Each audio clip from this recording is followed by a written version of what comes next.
د کونړ په مرکز اسداباد ولسوالیو کې د کوچني اختر لمونځ د حکومتي مسؤلینو او عامو خلکو په ګډون په یوې ډاډمنه امنیتي فضا کې ادا شو.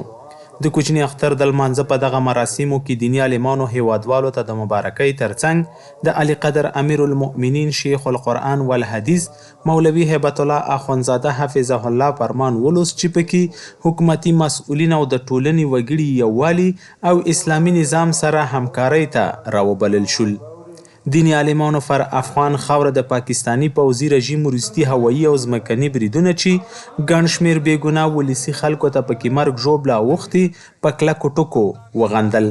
دوی د اسلامي نظام د بقا، د مسلمانانو یووالي او په هیواد کې د سراسري سولې لپاره دعاوې هم وکړې. که په اسلامي نظام باندې سړی څه چې دا تعرض کوي او په اسلامي نظام سره څه چې دا تخریبوي، بیا افغانستان رونو دا زمونږ کور دی او په دلته چې کوم نظام حاوي دی دا نظام شرعي دی او د دې حفاظت دا په موږ او تاسو باندې فرض دی.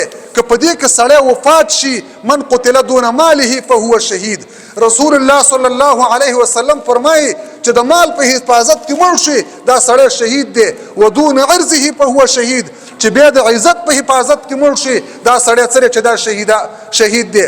الحمدلله چې په بارډر باندې کوم کسان شهیدانېږي هغه خلک شهیدان دي شهیدان. خدای دې ظالمانو ته دې کفارو بېدینو ته هدایت نصیب کړي. خدای ته هدایت نصیب کړي. خدای که هدایت په نصیب نه وي همدغسې زموږ په مقابله کې ظلمونو ته کلک ولاړې، خدایه دغه مخصوص کړی خدا تباه او برباد کړي. خدایه نیست او نابودي کړي. خدایه د مخ د ځمکې نه ورک کړي. خدایه ته قوتونه اوبه کړي. د کونړ اوسیدونکي خوښ دي چې د امنیتي ځواکونو په میړانې سره په ټول هیواد کې د امنیت ډاډمنه فضا رامنځته شوې او د اختر خوښي پرته له کومې ویرې لمانځي. په ټولو کې ټولو کتونکو ته سلامونه، مینه، ادب، احترامات. د ټولو د اختر مبارک وي، ستاسو د هم مبارک وي. نو واقعا په امن فضا کې لمونځ ترسره شو لکه د تیر په څیر باندې یو ځل بیا د امن فضا ده په افغانستان کې په ټول هیواد کې موږ په امن فضا کې لمونځ وکړو. ډېر د خوښۍ احساس کوم.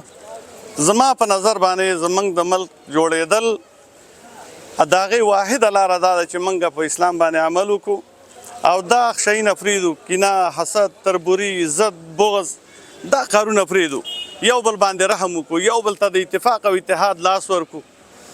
او چې څوک ظلم کوي رب العالمین ته وایي چې خدایه ته په خپل قدرت کامله تباه او برباد کړي. ای خدایه زموږ نه لاس وباسې، زموږ د دې غریب ګریوان نه لاس وباسې. د کونړ د اوسیدونکو په وینا د خپلې خاورې او خلکو د ساتنې په موخه د خپلو امنیتي ځواکونو ترڅنګ ولاړ دي او هیڅ چاته به اجازه ورنه کړي چې د اختر خوښي پیکه کړي.